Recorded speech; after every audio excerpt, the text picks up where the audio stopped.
12 vite ishin vite të rënda për çdo shqiptar. Sot, 1 në 2 familje nuk ka një fëmijë në vatrën e vetë, por e kanë rrugë të botës. Sot, 700.000 pensionistë qajnë pothuaj çdo ditë me lotë të ftohta mjerimi.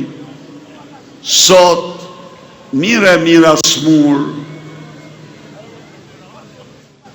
nuk marrin ilaçet dhe mbeten në mshirën e smundjes në shtratin e spitaleve tona. Sot, qindra mira familje shqiptare nuk marrin më drejtësi. Sot, qindra mira biznese falimentojnë njëra mas tjetrës.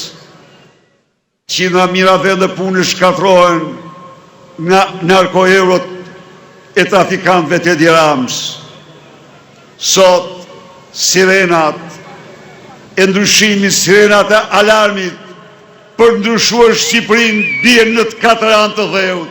Sot, Shqipëria pret me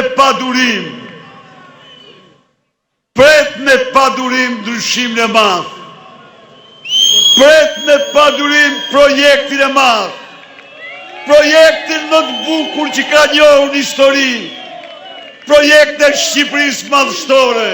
Shqipëria është e smur. Kjo smundje quhet Edi Rama. Kjo smundje quhet Edi Rama.